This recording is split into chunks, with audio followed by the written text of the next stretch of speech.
आणि तुम्हाला देखील मी फुटाणे साहेबांना एक सांगू इच्छितो, यह दाढ़ी की किमिया दुष्टों का कर दिया सफाया।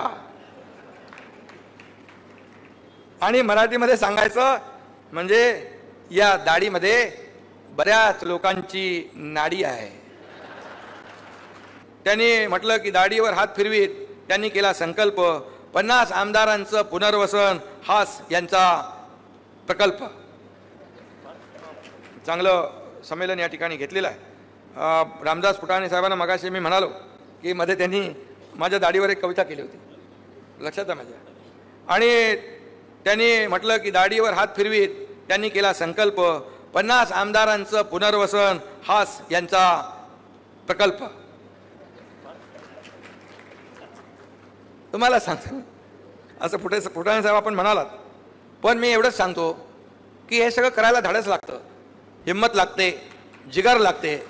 आणि एवढे 50 लोक आमदार, 13 खासदार, हजारो शेकडो लाखो कार्यकर्ते जेव्हा एका विश्वासाने सोबत येतात, तो विश्वास देखील आपल्याला सार्थ ठरवायला लागतो, त्याची देखील काळजी घ्यायला लागते, त्यांना देखील जपायला लागतं। शेवटी आप्पा इकडे प्रत्येक कार्यकर्त्याला जपतात, म्हणून गेले अनेक वर्ष इथं ते लोकसेवा करतात। आणि एकनाथ शिंदेने देखील अगदी ग्रासरूट कार्यकर्ता ते मुख्यमंत्री झालेला आहे। आता माझा परिवार फक्त मी आणि माझं कुटुंब नाही, तर हा सर्व अख्खा परिवार, अख्खा महाराष्ट्र माझा आहे, परिवार आहे। त्यामुळे मी जास्त काय बोलू इच्छित नाही।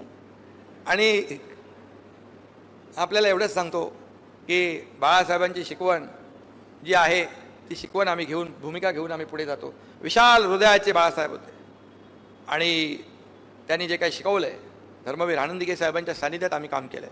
त्यामुळे नक्की समाजाचं चांगलं जेवढं करता येईल तेवढं आम्ही करणार। आणि तुम्हाला देखील मी फुटाणे साहेबांना एक सांगू इच्छितो, यह दाढ़ी की किमिया दुष्टों का कर दिया सफाया। आणि मराठीमध्ये सांगायचं म्हणजे या दाढीमध्ये बऱ्याच लोकांची नाडी आहे।